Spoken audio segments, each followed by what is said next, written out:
Guys, welcome back. I want to talk today around why it is not a mindset problem and how it has everything to do with your body feeling safe. When you think about all of the ways that you may be feeling at the moment that you want to move towards your vision, but you're not actually taking the action to do it, or you know you're ready to scale in your business, but for some reason you still actually haven't created the space or the time to make that happen. Those are all signs that actually it's really key to come back into the body and create that safety in the body, because I'm sure you've experienced it where you may have tried all the mindset work before, where you're doing your affirmations 1,001 times a day and you're saying positive things to yourself, and yet the inside maybe there's just like this little bit of disbelief where it's like, oh, but is that really possible for me? And can I actually do that? And I see this also on the flip side, where you can have like explosive levels of success and then suddenly find yourself crashing up against this ceiling where then suddenly you've reached your threshold of perceived worthiness, and then it starts to get really hard. So what that requires first is really creating this cohesion between the body and the mind. Because if the body feels safe to receive more, if the body feels safe to be seen and to take action, then the mindset stuff does work. But if the mindset is there, but the body isn't in coherence with it, then there's like this conflict of desires going on. There's this disconnect between the body and mind. And so it's going to feel like you're doing all the mindset work, or you're taking that action, but it's not really getting you to where you want to go. So let's unpack that a little bit more, because if you are here with me, you have big desires, you have big dreams, and you may feel like there's a little bit of stagnation happening, where you know that there is more here for you than what you're currently experiencing. There may be this lack of clarity around vision, and there may be this feeling of, I don't know actually where to begin, or how do I actually step into that level? And on some level, your body is keeping you safe as well. Yes, the mind is as well, don't get me wrong. We've got the reticular activating system and the amygdala part of the brain, which is all about keeping you safe and in the known. The body is also wired for keeping you safe. And when you're operating out of survival mode, it is going to impact the way that you make decisions. The things that you say yes to and the things that you say no to is going to be operating in this very subtle way that is impacting the outcome of what it is that you're creating. So the importance about coming back to the body is first to actually strip everything back and be like, okay, I get to actually create a level of safety to actually feel safe within my body. From a really young age, many of us are taught to disconnect, numb out, avoid, that we have good emotions and bad emotions, and some emotions should absolutely never be felt, which we know is not true.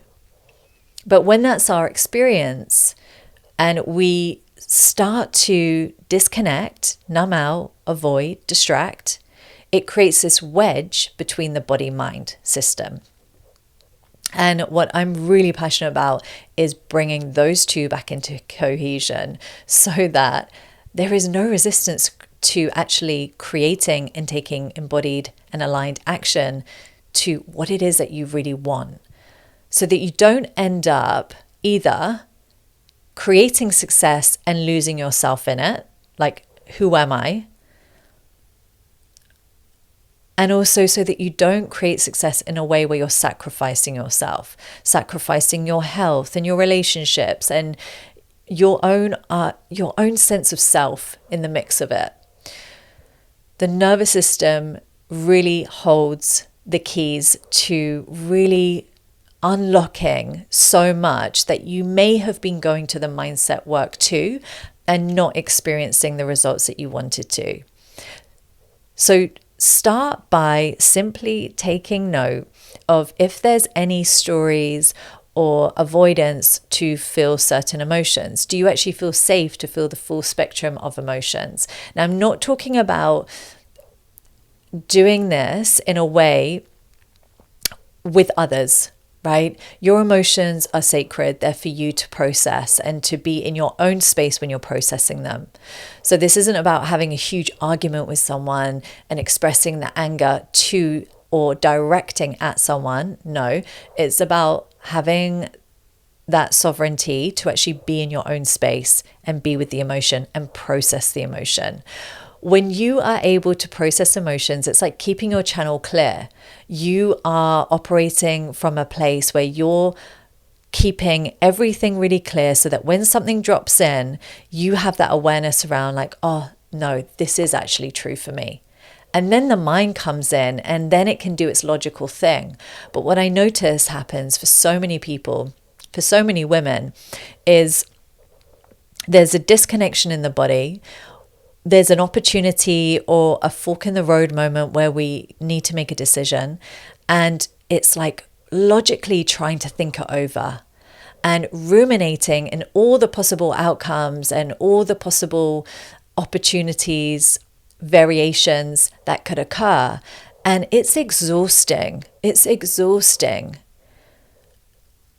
For me, when I see that taking place, there is a deep disconnect from the body, and there is a level of not fully trusting in oneself. And when you find yourself taking ages to make a decision or to move in a certain way or to create a boundary that you know is going to be nourishing for you, it keeps you in this void, in this feeling of feeling stagnant, stuck energy. So start creating safety in the body. Start allowing yourself to feel emotions as they come up. If you can't feel it in the time because it's not appropriate, then create the space when you do have time later on in the day to just sit with it. There's so much research that's been done where it shares how if you allow an emotion to just run through your system, it takes no more than 90 seconds. And so much of the time there's this resistance to allowing ourselves to feel, because I know for me it was like, well, what if it's maybe Pandora's box and what if I can't get out of there? But the more that you're able to really connect with your emotions, really connect with your body, the more you start to build that level of deep inner knowing, self-trust, and you start to begin to work to really regulate your nervous system so that you can really move from a place that is rooted, grounded, and present, and where you no longer feel like you have to perform for anyone else or perform and overachieve in order to be validated.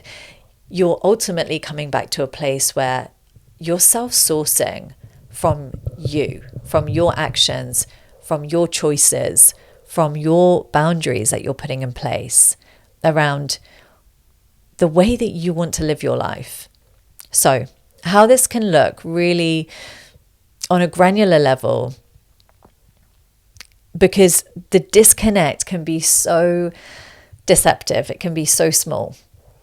It may be like you want to hire someone to come onto your team, and logically they look perfect. They've got everything going on their CV. They look amazing. And yet in the body, there's something that's like, oh, I'm just not sure about this person. Now, you don't just discount the mind and the logical mind, but you do give space to the body and you allow yourself to get curious with that. And maybe there's a limiting belief or story around how hard it is to hire for this certain role. And so settling for whatever is present. And that is another layer that you get to work through. But ultimately, if you continue to honor what comes up in your body and just give it space to actually just breathe, then sometimes when we follow through with that and we say no, the most incredible person can come into your field. And I've seen it where people have literally like reached out to that person who is absolutely perfect, like literally days later. So the body holds so much wisdom. The more that we can connect with it, the more that we allow ourselves the space to really step into the vision in a really embodied and grounded way. It allows ourselves to actually create and expand beyond what we may perceive as realistic or possible or not possible, in ways that feel really in flow and smooth. When we're not doing the regulation and the body work, what can happen is sometimes there can be really quick growth, but then you finally hit the ceiling where you notice that you just can't get past a certain revenue point. And it's like every time you get to that point, you then come back down again. Again, that is a sign around your nervous system actually feeling safe or worthy to actually hold and create more. So that mind-body cohesion is so key, and we cannot have one without the other. And so if you notice that you're doing a lot of the mindset work and it's not really creating any shifts, that is the perfect time to be like, okay, I get to come back to my body. What have I been resisting? What have I been holding on to? What have I not allowed myself to feel? And how can I actually create a space where it would feel really safe for me to feel? And this could be really simple, like setting up a timer of 10 minutes where you know when that alarm goes off, you're going to bring yourself out of that. And you're not allowing yourself so much time where you could go so deep where there may be fear around not coming out. But of course, if you want someone to be in that space with you, I highly recommend having that support, having a coach, having a mentor, seeing someone who can actually really hold that space for you, because it's not about someone telling you what to do. When it's coming back into your body's wisdom, it's going to be your own unique journey, because you're going to have your own nuance. You're going to have your own way in that you connect with yourself. Because what I feel really connects me into my body may not be the same for you. And that's part of the beauty of the journey, is the journey back into your body is the journey back into really getting to know who you are in all your edges, and ultimately creating this incredible depth of self-trust, of self-gnosis and confidence that you can handle absolutely anything that comes your way and you are all good. And when you feel the call, when you feel excited in your body, you trust the sensation and you follow it through, even if mentally and in the mind it feels terrifying, because you trust in the body's wisdom.